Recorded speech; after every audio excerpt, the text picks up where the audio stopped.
Hi guys, and welcome back to my YouTube channel. My name is Ruby Tufty. If you're new here, it's great to meet you. If you're old here, welcome back. Hey guys, I want to just let you know I totally gave up on editing this video and I'm just gonna upload it. It's decent, I just don't want to make it amazing. Video, I'm gonna do a little bit of a quarantine and chill type thing because I know we're all stuck at home. We're social distancing and you know the coronavirus is going around. So I thought, why not sit down, hang out, you know, and I can spit you a little health fact, a little nutrition tea, a little how you doing, come and see.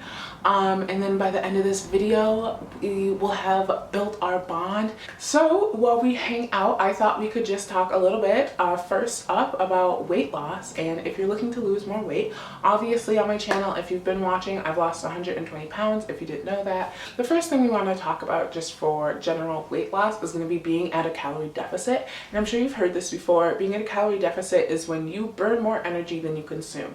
So most people, they have a BMR. A BMR is just how many calories your body uses up. Being a body, your brain function, your organ function, all of that. So for me, my BMR is about 1,700. So naturally, every day I'm going to be burning 1,700 calories just being alive.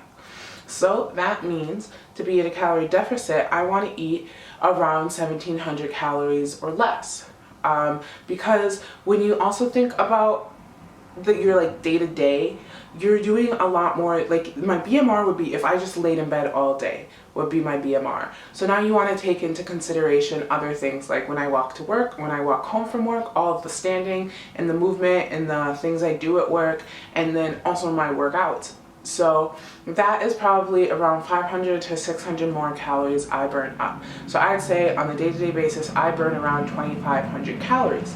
So for me to be the calorie deficit, I want to eat around 2,000 calories. So every day I'm 500 calories in a deficit. And now for you, it doesn't have to be that big of a number if you're not used to like counting calories and being a little more strict with your diet. If you only want to eat a deficit of negative 250 calories, then do that. Do what feels comfortable to you, and there's nothing you have to do, and the more experienced you are, the more able you will feel to be able to like put yourself on different calorie limits. And also a big thing, like calorie in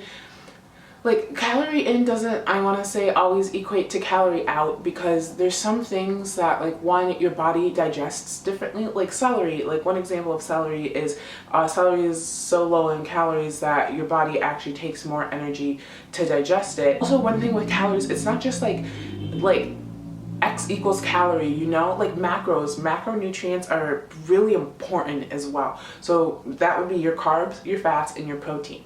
And on average, just on average, you want to be eating 30% carbs, 20% fat, and 10% protein. Usually you do need a smaller amount of fat. Fat just helps you fat helps build muscle.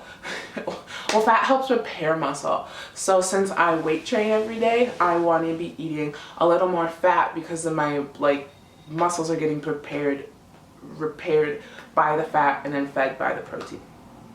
So for me, I try to look at more of what macros am I getting and what is my breakdown and how am I eating, because it is a lot more than just a calorie. Because you could have 2,000 calories worth of potato chips, but do you think I'm gonna feel good if I'm only getting potato chips, which is basically gonna be fats and carbs from the oils and the potato and the starch?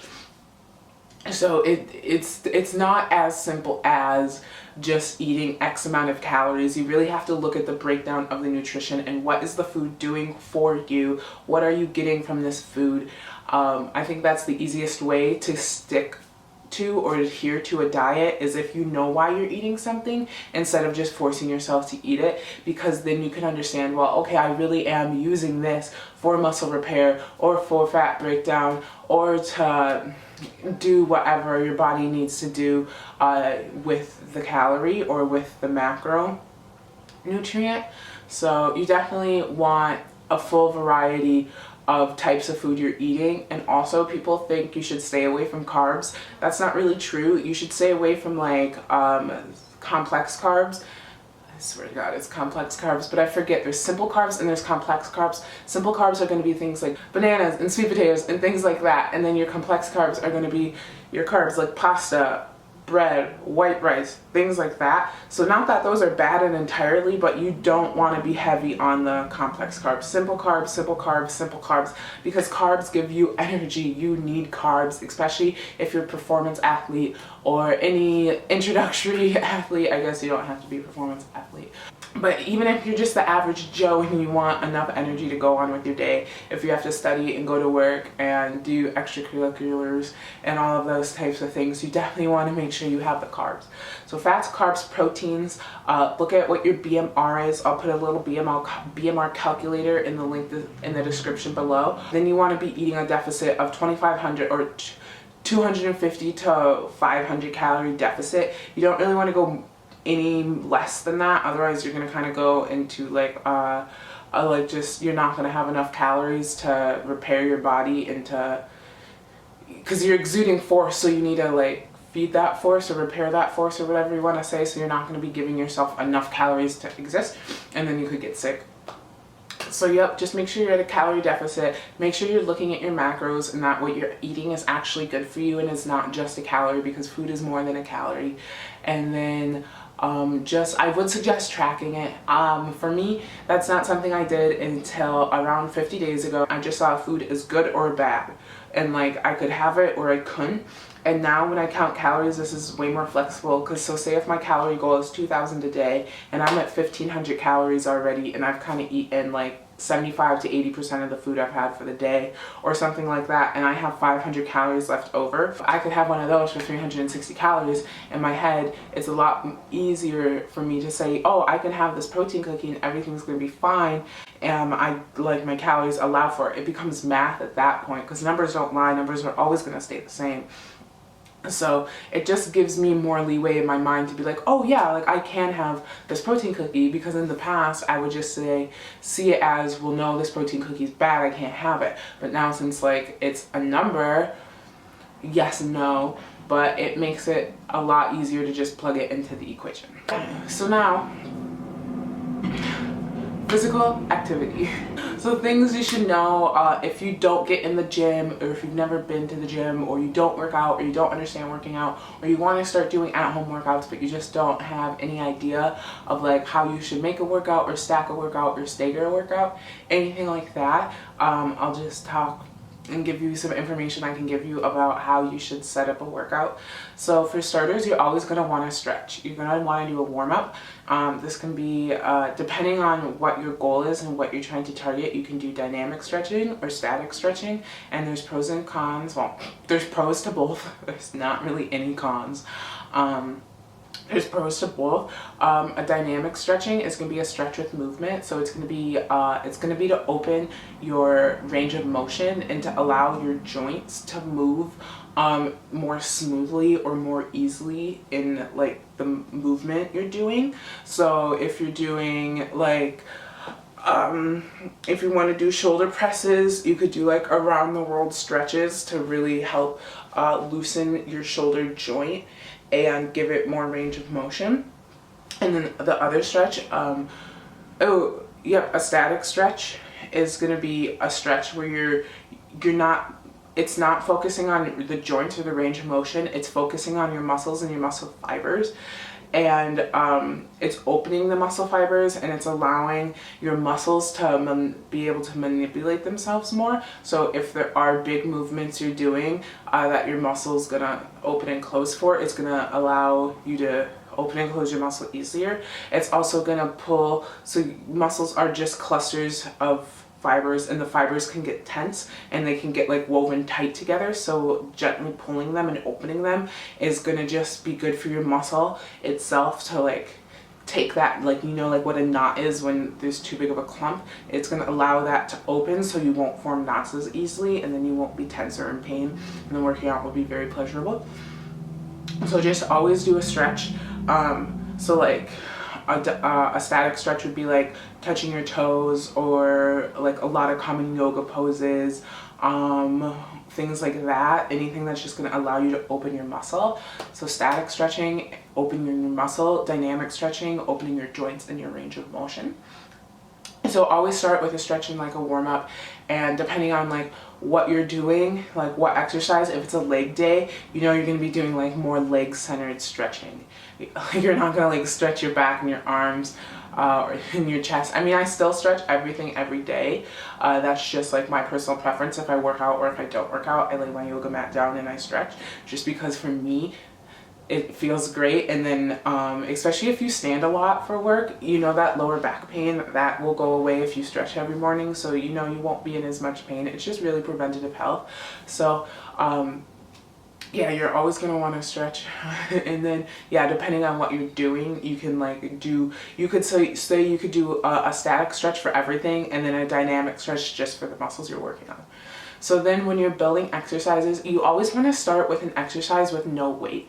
Especially if you're new, always start with no weight and really learn and get your posture correct, get your form correct.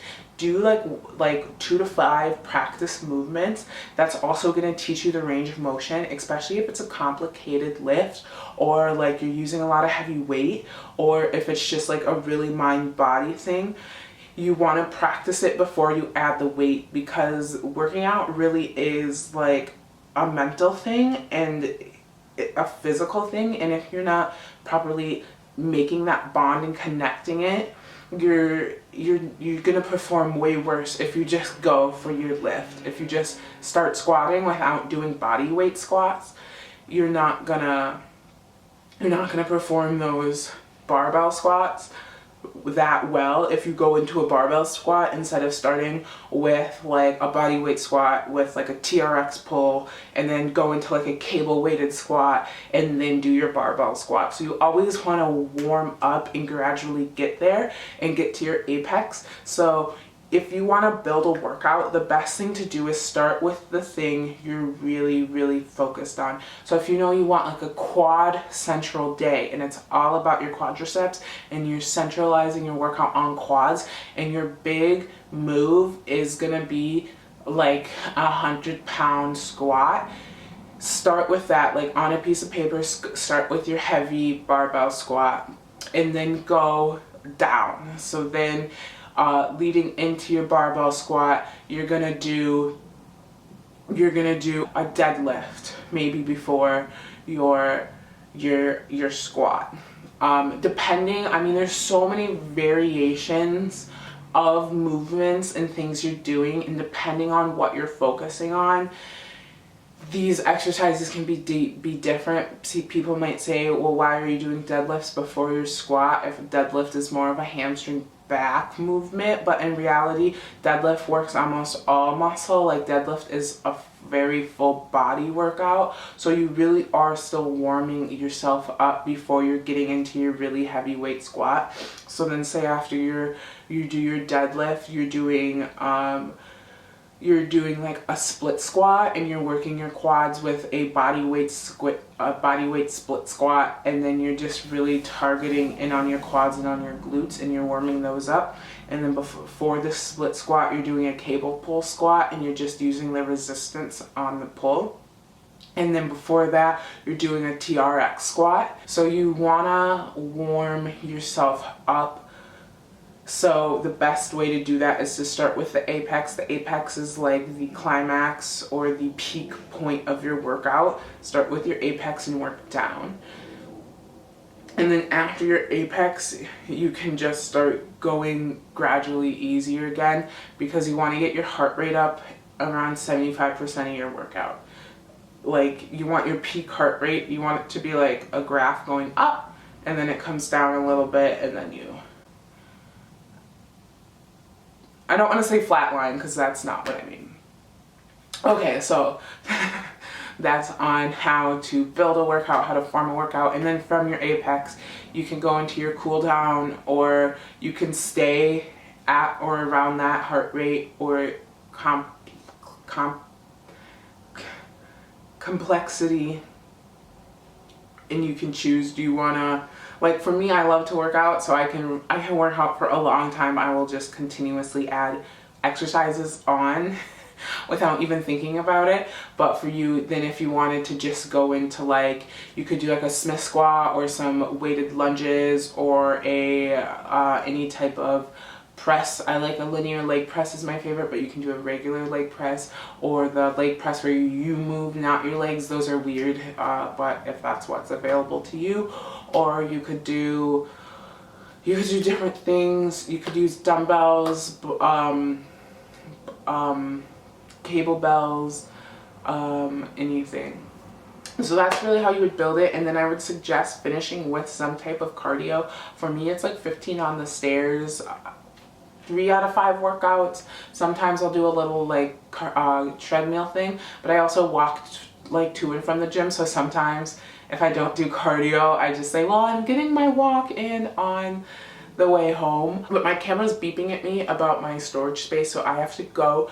But thank you for watching the video. I hope you learned something, and I hope your time on quarantine goes quickly and smoothly, and I wish you the best health. And stay inside if you can. Even if you're young and you think, hey, I'm not gonna get sick, you can still pass this on to somebody who can get sick. And if you have grandparents, aunts, uncles, if your parents are older, if you work with older people, you don't want to get them sick. So really, let's look out for them, and I will see you in my next video. I love you all so much. Adios. Until